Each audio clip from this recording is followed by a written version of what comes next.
¿Qué tal? ¿Cómo les va? Bienvenidas, bienvenidos, bienvenides a una emisión más de Jueves de Debate 22. Hoy vamos a poner en la mesa de reflexión el tema de infancias trans. La libre autodeterminación de la identidad de género para menores de 18 años. Y le cuento que el reconocimiento a las infancias trans abrió camino aquí en el Congreso de la Ciudad de México por medio de algunas iniciativas presentadas en el 2019 por 2 diputados del partido Morena. Y en el país hay 23 estados que contemplan justamente esta posibilidad de asumir libre y legalmente la identidad de género, nada más que ahí varía la edad, de eso vamos a estar hablando hoy. Y bueno, pues esto sin duda es un tema de interés público importante y que cada año se deja ver y escuchar pues en esas enormes marchas por el Día del Orgullo Gay el último fin de semana de junio. Vamos a entrarle al tema hoy, pero desde una perspectiva no tan legal, eso lo haremos más adelante, pero vamos a hablar con esas madres activistas que acompañan a sus hijas en un proceso que es para ellas de aprendizaje diario. ¿A qué se enfrentan? ¿Cómo logran que las escuelas donde estudian sus hijos acepten este proceso? ¿Cómo lo viven en su entorno inmediato? Así es que estas y otras preguntas las vamos a poner hoy aquí en la mesa de debate, justo de la mano de pues, 2 mujeres incansables, activistas que defienden y han defendido el derecho de sus hijos pues, a determinar de manera libre su identidad de género. Adriana Sánchez y Abigail Pineda, muchísimas gracias y bienvenidas. Gracias, Adriana. Muchas gracias a ti por la oportunidad, Jackie. De verdad que es muy importante este tema porque quiero comentarte de manera rápida que en mi caso yo jamás recibí una clase sobre infancias trans y es un tema que al estar en desconocimiento sí te mete en jaque y no sabes qué camino y dónde te van a apoyar. En mi caso yo acudí a la escuela para avisar qué es lo que estaba pasando, pero yo tenía la certeza completa de que la escuela ya sabía que existía un protocolo a seguir y me di cuenta de que no. En ese momento yo dije, o sea, tiene que existir porque no pueden estar en desconocimiento sabiendo que el espacio de un niño es nada más la escuela, su casa y la unidad de salud. Yo trabajo en unidad de salud y en ese tiempo yo no había escuchado nada de infancias trans. Entonces dije, hay mucho que hacer. Así es.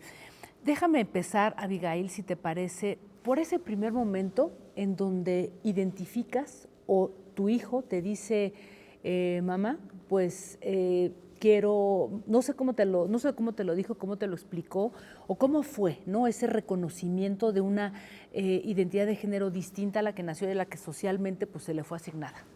Bueno, antes que nada, muchas gracias por el espacio y por la invitación.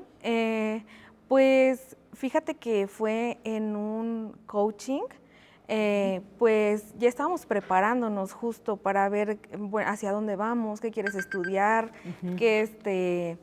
pues cuáles son los siguientes pasos, ¿no? Entonces, pues realmente mi hijo un día sale de alguna actividad y me dice, mamá, ya sé quién soy, porque para eso era, ¿no? El coaching. Entonces me dice, ya sé quién soy, y yo, ok, ¿y qué quiero ser? Y me dice, bueno, yo soy un niño y mi nombre es Alexander, o sea, ya tenía nombre y todo, ¿no? Entonces, ¿cuántos años tenía? Tenía 12 años. Entonces, realmente yo siempre supe que era un niño trans. Pero ¿Cómo lo supiste? Porque desde muy pequeño él siempre dijo que era un superhéroe, se enojaba si le decían princesa, nunca aceptó vestidos, nunca aceptó pues aretes, los aretes se los quitaba, los perdía, la ropa la llegaba a romper, o sea, decía, ay, me caí, ay, me pasó esto, pero realmente siempre, cuando ya empezó a elegir su ropa, ya como eso de los 4 años, tenía pura ropa de niño, ¿no? Entonces, pues prácticamente la ropa de niña era porque yo se la había comprado, porque, ay, qué bonita, vamos a ir a una fiesta y así, ¿no? Pero él nunca lo aceptó. Entonces, en una de esas, pues viene viene así, me cae como balde de agua fría, ¿no? Porque la verdad es que no me lo esperaba. Yo pensé que me iba a decir, bueno, quiero ser ingeniero, quiero ser ingeniera, ¿no? Quiero ser médico, quiero ser alguna profesión, que esa era la finalidad, ¿no?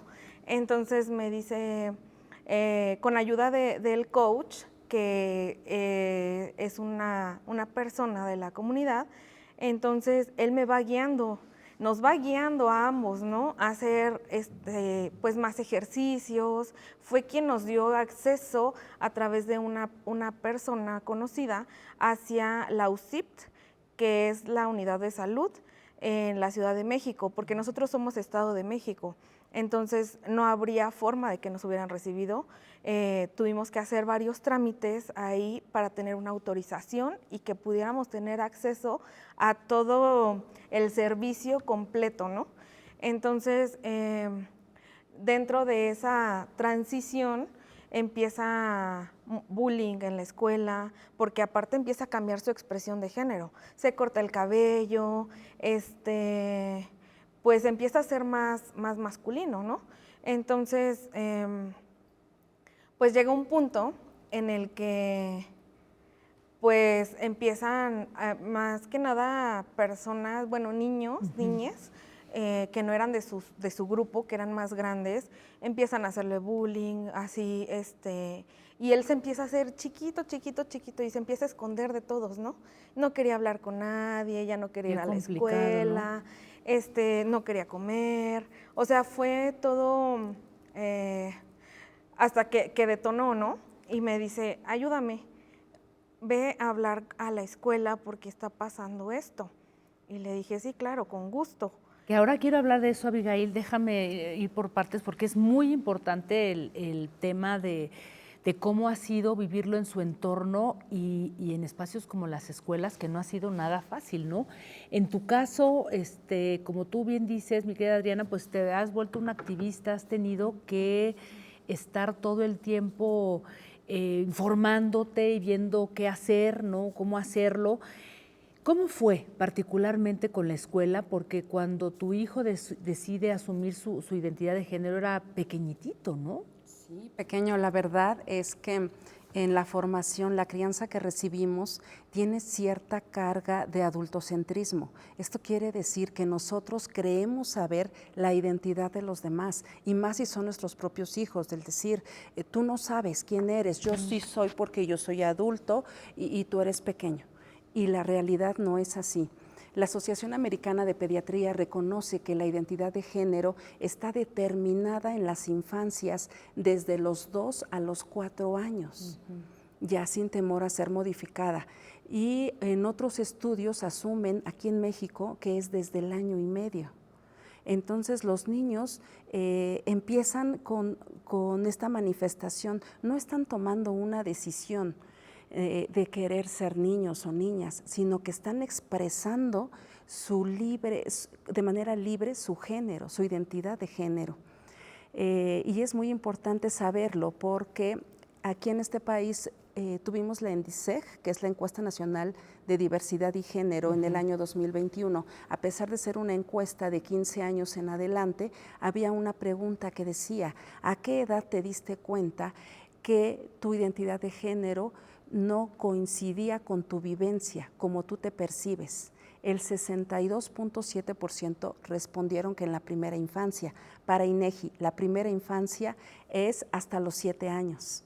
Entonces coincide perfectamente con lo que está comentando Abigail, con lo que manifiestan todas las mamás que entran a la red de familias trans, a las que buscamos a la Asociación por las Infancias Trans, porque queremos saber cuál es el camino, a qué edad. Es una serie de cuestionamientos de que como padres, madres, nos enfrentamos a la duda y a querer conocer más y a temor de no equivocarnos. ¿Cómo empieza el proceso, Abigail, en tu caso? Porque ha sido muy duro a nivel, digamos, de la escuela. A pesar de que decíamos al inicio del programa, hay varios estados en donde se contemplan leyes para asumir la identidad de género, varían las edades, pero ya la Suprema Corte de Justicia de alguna manera asumía, ¿no?, que era ilegal no darles la posibilidad a las infancias de legalmente tener una identidad. pero esto no corre de manera igual, por ejemplo, en las escuelas, ¿no? Que es a lo que tú te enfrentaste. Los profesores, las profesoras, los mismos compañeritos, o sea, no hay una preparación. Y digo, sin justificar nada, ¿no? Pero es un proceso que va a ser de un largo camino y creo que se necesita ahí entrar mucho a ese tema y creo que tú tienes una enorme experiencia que compartirnos, Abigail. Sí, fíjate que la primera barrera fue porque somos Estado de México, ¿no? Entonces pareciera que hay una brecha muy larga entre ser Ciudad de México, Estado de México y pues imagínate, no, ya no quiero imaginar ni cómo viven los demás estados. Entonces, esa fue la primera. La segunda... ¿Mucha cerrazón? Sí, porque por ejemplo con APRED me decía, no, es que aquí no es, me cerraba las puertas, ve con otra organización, no, esa organización me dice, no, ve con aquellos. O sea, así estuve varios meses, o bueno, como 2 meses, o sea, votando de un lado para otro porque me decían, no, conmigo no es, no, conmigo tampoco, no, aquí no. Y entonces yo no tenía respuesta de la CODEM. Entonces meto también a un documento a la CNDH y me dicen, es que no puedo hacer nada hasta que te responda la CODEM y tiene 6 meses para que te responda. Si dentro de esos 6 meses no te responde, entonces es una omisión. Y yo, pero ¿cómo 6 meses? Si está en riesgo la vida de mi hijo. Entonces, fueron meses, o sea, que sí de lucha entre instituciones de un lado y del otro lado escuela, ¿no? ¿En qué año estaba tu hijo? Ya estaba en segundo de secundaria. De secundaria. Sí. Entonces, por un lado, presionar a autoridades, por el otro, presionar a autoridades escolares y ver qué están haciendo, ¿no? Porque desafortunadamente, como no tuvimos respuesta, me acerqué a las asociaciones, a la asociación Musas de Metal, que fue nuestro primer contacto, y algunas mamás activistas que son maestras, afortunadamente, y directoras de instituciones, y nos pudieron apoyar y asesorar un poco, porque, te soy honesta, no sabía ni mis derechos como madre de familia, ¿no? Entonces, así como fue aprender, pero pues así, en un 2x3, mis derechos, hasta incluso nuestros derechos humanos, ¿no? Que son tan básicos, pero a veces ni siquiera los conocemos. Entonces entro también a un curso de leyes que dio la Asociación Musas de Metal, me empiezo a informar, de ahí empiezo a sacar hilo, llegaba, no te miento, llegaba de trabajar, casi no dormía, me metía a estudiar, y si no a redactar documentos, y si no a pues apoyar a Alex en sus crisis de ansiedad, porque realmente eran muy fuertes. O sea, llegaba el momento en el que, pues no sé si han visto alguna crisis de ansiedad, empieza a sudar frío, la mirada perdida, ya no quiero vivir, ya no quiero estar aquí. Ya no quiero sentir eso, ¿por qué tuve que nacer así? O sea, todos esos tipos de comentarios. Y todo por el rechazo y por la no comprensión, ¿no? Sí, pero es que cada vez iba incrementando. O sea, empezó como bullying de los alumnos, de compañeros, sí. Y después empezó a hacer de autoridades, de docentes, de otras personas más como en desigual, ¿no? Porque pues al ser un adolescente con adolescente, pues pueden incluso hasta pelear, ¿no? Que hubo un momento de Alex que de plano ya explotó y les empezó a responder, ¿no? Porque no con groserías ni nada, pero sí así también empezó a responder mensajes y le digo, a ver, espérame, eso no lo podemos hacer, ¿no? Yo voy a hablar con sus papás, yo voy a hablar con la orientadora, con quien sea, pero pues esto debe parar. Entonces, llegó un momento en el que Alex me dice, ya no hagas nada. Y yo, ¿pero por qué? O sea, ¿por qué no quieres que haga nada? O sea, siento que lo que él necesitaba escuchar era que le apoyaba yo, que yo era su mamá, que yo era su soporte, que íbamos a estar bien, que íbamos a salir juntos de esta situación. Y eso me llenó así como de... Ay, no, lo digo y todavía siento así como... Te enchina la piel, ¿no? Pues realmente porque... admirables ambas. Déjenme hacer una brevísima pausa porque Estamos conversando con Adriana, con Abigail, dos mamás, madres, hijas de pequeños, madres de pequeños trans, y ahora, bueno, pues se han vuelto unas activistas para defender justamente los derechos de sus hijas. Volvemos en un instante, no se vayan.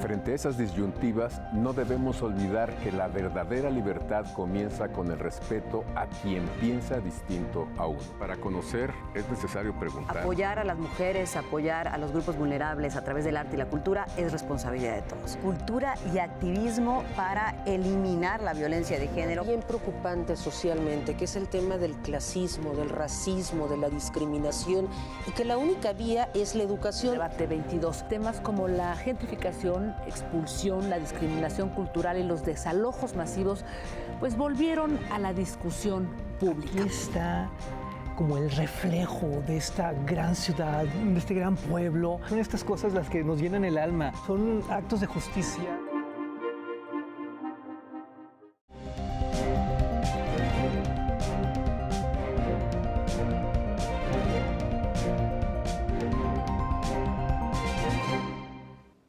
Bien, seguimos conversando aquí en Debate 22 sobre infancias trans. Adriana, tu experiencia es enorme con tus dos pequeños, pero además hay todo un aprendizaje que no necesariamente pasa por el tema de la hormonización, ¿no? Creo que ahí hay cosas que de pronto estamos todavía como muy alejados de una cantidad de información porque se piensa que los pequeñines, las pequeñitas, ¿no?, de chiquitas, a fuerza entran en un proceso de hormonización y no necesariamente es así. ¿Cómo lo viviste tú y cómo es este proceso?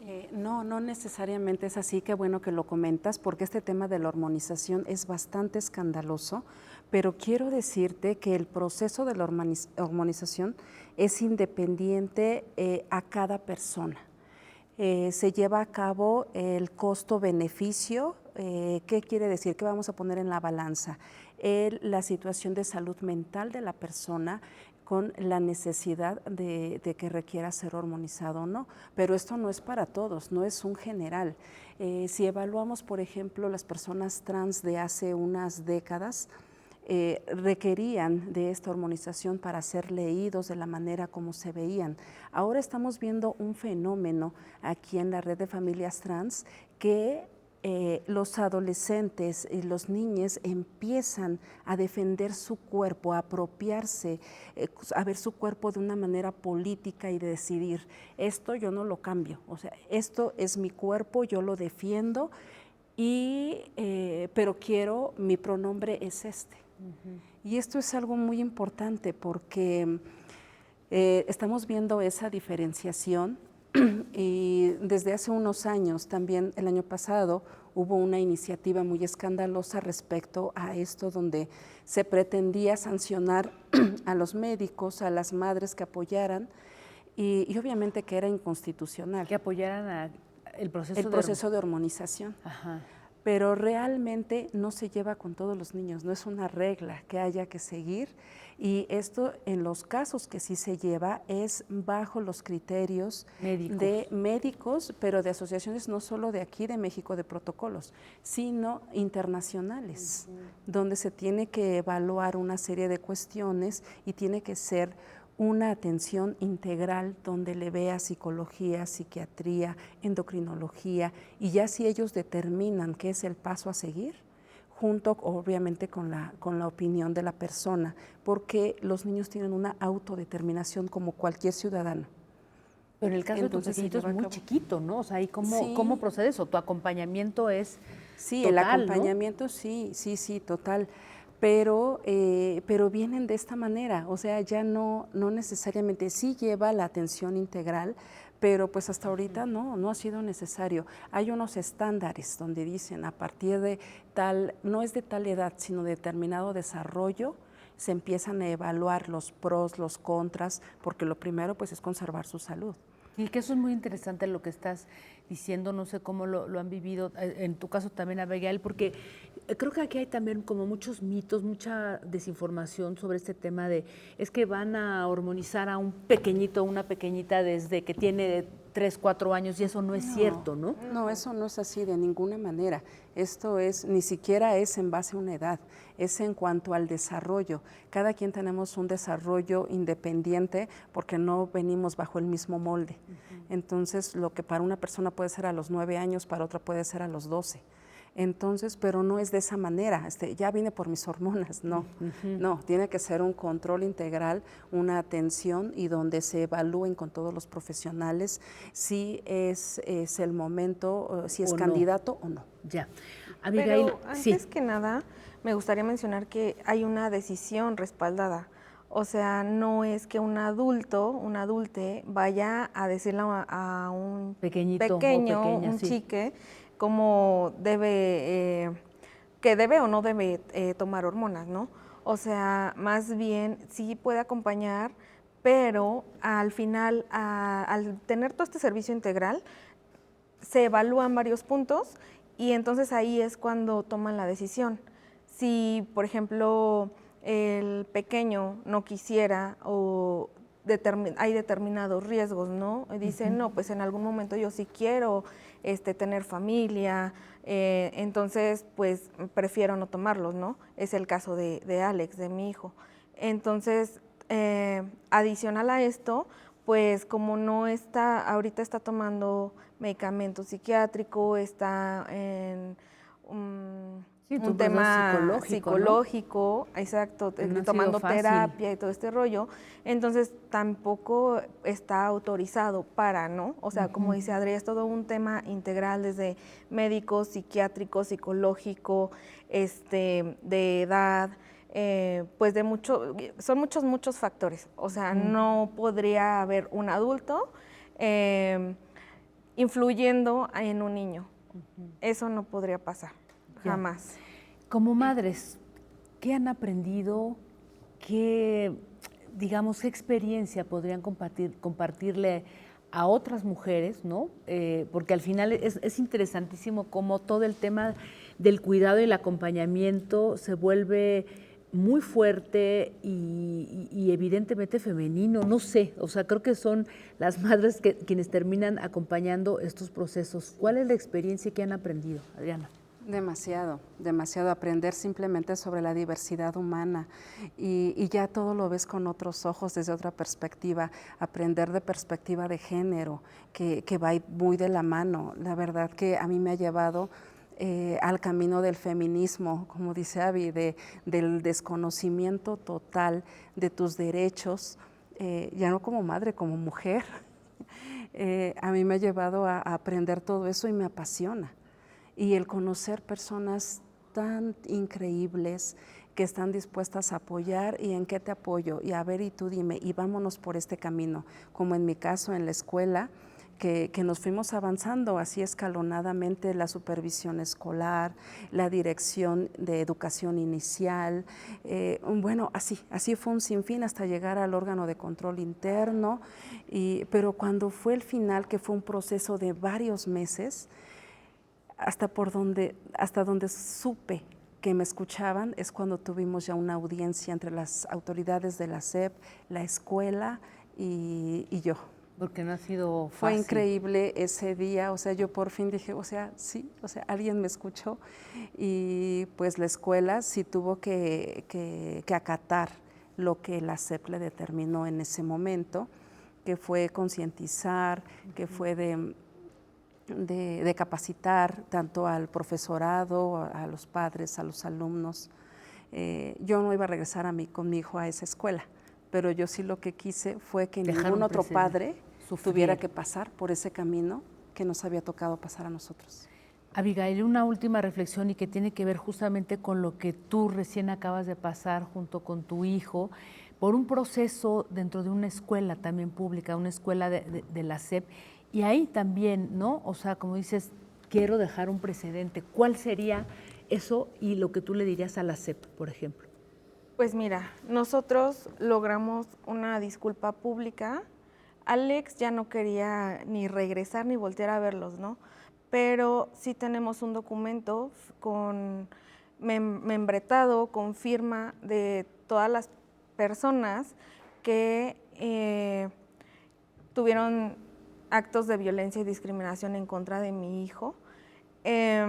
También tuvimos capacitación a todas las personas, a todos los docentes, no solamente de esa institución, sino de otras aledañas. Y también nosotros ahora estamos sumando en el municipio de Nezahualcóyotl, que es donde vivimos, a más familias para que se unan, porque a veces cuando nuestros hijos salen del closet, pensamos que somos los únicos que vivimos eso. Entonces estamos haciendo acompañamiento y aparte hacer visible el Estado de México. El Estado de México tiene mucha gente, mucho potencial, donde podemos empezar a tocar puertas para que volteen a ver a nuestras infancias. Pues, ¿qué le quisiera decir? Pues que necesitamos muchas cosas. Creo que todo engloba una sola palabra, que es respeto. Y ese respeto hacia la humanidad, porque vienen actos de discriminación, que sus personas que están violentando a nuestros hijos, están discriminándolos, están haciendo que cometan suicidio,